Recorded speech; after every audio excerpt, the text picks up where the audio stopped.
So this is breaking news. Trump has announced that the alleged assassin of Charlie Kirk has been remanded in custody. Let's get straight into the Fox News clip where Trump outlines what's happened.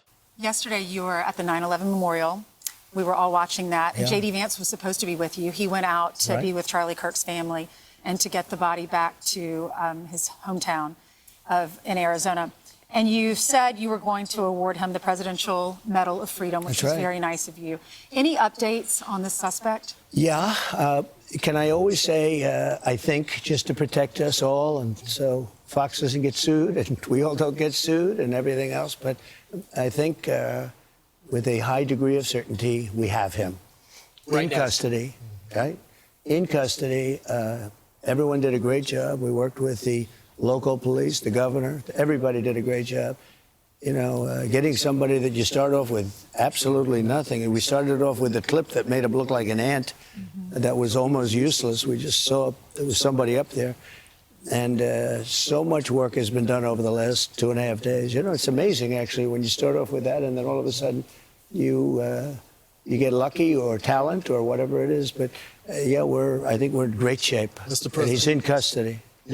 Your suspicion was that he was radical left, and now you have more information. What can you share with us about his ideology? Yeah, Lawrence, let me just, and by the way, Lawrence is doing a good job. What's going on? That's an interesting deflection there, because obviously Trump and many right-wingers have just jumped to the conclusion that this guy's left-wing somehow, and then he can't. That's really interesting, that deflection, because if he was, if they knew he was at this point, Trump would be saying, yes, these radical leftists need to be sorted out. We need to, go after the Democratic Party. But the fact he completely deflected, and you can see it in this guy's face here, like, he's like, oh shit. Like, even a Fox News host is like, and also as well, it's interesting that he says these guys, the FBI, the police, have put in so much work, but let's just see how actually this guy was found. Fantastic job, yeah. I'll tell you what, I'm very proud of you. Thank you, sir. I said you were going to do well. Yeah, I think that I don't want to go too far. I'd like to tell you some stories that... Why not, Mr. Trump? Why would that be? Again, just asking questions, but why isn't he revealing? Because it's a question he might not know, but, well, we'll see. How it happened, but essentially somebody that was very close to him turned him in. And that happens when you had some of those good shots. Somebody is going to say, whether it's a parent or whatever, I'd rather not say right now. They're going to announce it today, sometime later, probably talk about that. But somebody close to him turned him, they said, whoa. It's interesting where we had very good pictures, but not great. It is interesting because obviously both can be true. Like, the FBI obviously would have been doing a lot of work, putting a lot of resources and time. He said that but he's been turned in. Both can be true, but I'm just very wary of anything Trump says and the FBI, Kash Patel, and yeah. Great, not perfect. And when you look at it, what happened is somebody, and this happens a lot. It happened with the crazy Boston bomber. It happened with others. Somebody that's close recognizes even a little tilt of the head, which nobody else would do. And somebody that was very close to him said, that's him. And essentially went to the father, went to a U.S. Marshal, who was fantastic, by the way.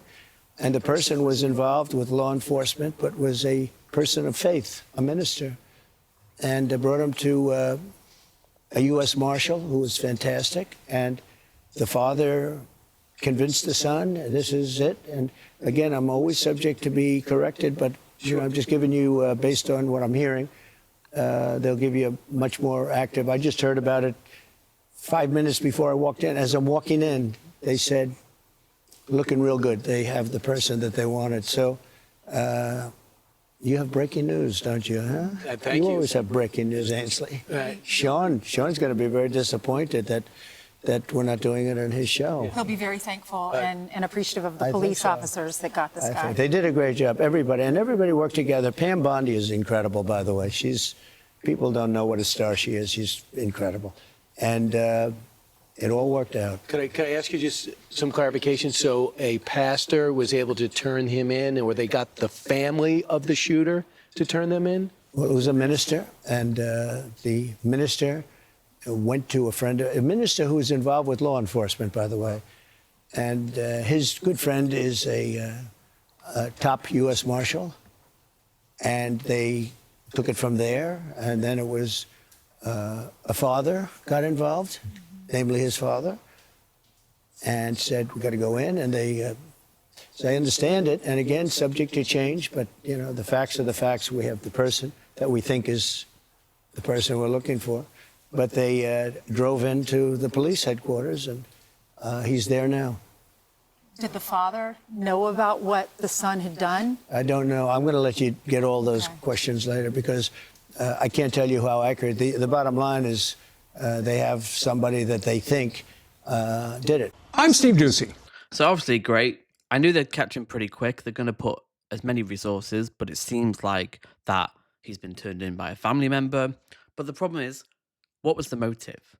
Because already that deflection from Trump rings alarm bells in my mind that maybe he was right wing, and then how will they react? Well, really, they don't care. 2 assassination attempts against Trump were from Trump supporters. They don't care. They're still going to blame the left. So we need to just push back and go, no, who is responsible for the majority, the vast majority of domestic terrorism in the US?